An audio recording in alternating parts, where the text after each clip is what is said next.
اعوذ باللہ من الشیطان الرجیم بسم اللہ الرحمن الرحیم۔ السلام علیکم پیارے بہن بھائیوں، حضرت ابو ہریرہ رضی اللہ تعالیٰ عنہ کہتے ہیں کہ رسول اللہ صلی اللہ علیہ وسلم نے فرمایا، تم میں سے جب کوئی وضو کرتا ہے اور اچھی طرح وضو کرتا ہے، پھر مسجد آتا ہے اور اس کے گھر سے نکلنے کا سبب صرف نماز ہی ہوتی ہے، تو اس کے ہر قدم کے بدلے اللہ تعالیٰ اس کا ایک درجہ بلند کرتا اور ایک گناہ مٹا دیتا ہے، یہاں تک کہ وہ مسجد میں داخل ہو جائے۔ دوستو، یہ سنن ابی ماجہ کی مستند حدیث شریف ہے اور اس میں نماز کی پابندی کا حکم ہے۔ اور حضرت عبداللہ بن مسعود رضی اللہ تعالیٰ عنہ کہتے ہیں کہ عرض کیا گیا، اے اللہ کے رسول صلی اللہ علیہ وسلم، آپ اپنی امت کے ان لوگوں کو قیامت کے دن کیسے پہچانیں گے جن کو آپ صلی اللہ علیہ وآلہ وسلم نے دیکھا نہیں ہے؟ تو آپ صلی اللہ علیہ وآلہ وسلم نے فرمایا، وضو کے اثر کی وجہ سے۔ تو وضو کے اثر کی وجہ سے ان کی پیشانی، ہاتھ اور پاؤں سفید اور روشن ہوں گے۔ یہ بھی دوستو سنن ابی ماجہ کی حدیث ہے اور اس میں بھی نماز کی دوستو پابندی کیا کریں۔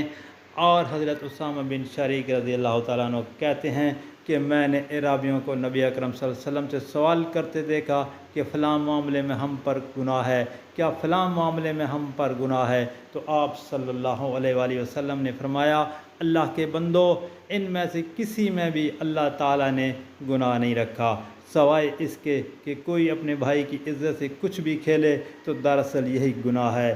انہوں نے کہا، اللہ کے رسول صلی اللہ علیہ وآلہ وسلم، اگر ہم دوا علاج نہ کریں تو اس میں بھی گناہ ہے۔ تو آپ صلی اللہ علیہ وآلہ وسلم نے فرمایا، اللہ کے بندو، دوا علاج کرو، اس لیے کہ اللہ تعالیٰ نے کوئی ایسا مرض نہیں بنایا جس کی شفا اس کے ساتھ نہ بنائی ہو سوائے بڑھاپے کے۔ انہوں نے عرض کیا، اللہ کے رسول، بندے کے جو چیزیں اللہ تعالیٰ نے عطا کی ہیں، ان میں سے سب سے بہتر چیز کیا ہے؟ تو آپ صلی اللہ علیہ وآلہ وسلم نے ارشاد فرمایا، حسن اخلاق۔ دوستو، اخلاق بہت بڑی چیز ہے۔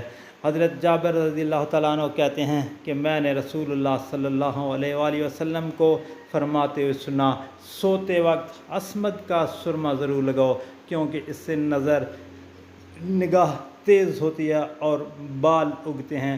سنن ابی ماجہ کی تو یہ حدیث شریف ہے۔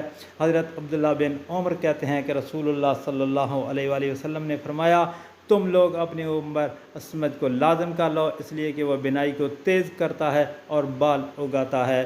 دوستو، یہ عصمت ایک ایران کے شہر میں پتھر ہوتا ہے، اس سے سرما بنایا جاتا ہے اور یہ بالوں اور آنکھ کی بینائی کے لیے بڑا زبردست ہے۔ اور آپ سے جو میری پرسنلی گزارش، ریکویسٹ یہ ہوتی ہے کہ نبی پاک صلی اللہ علیہ وآلہ وسلم کے فرمان کو آگے گھر والوں، دوستوں اور عزیز اقارب میں لازمی شیئر کیا کریں۔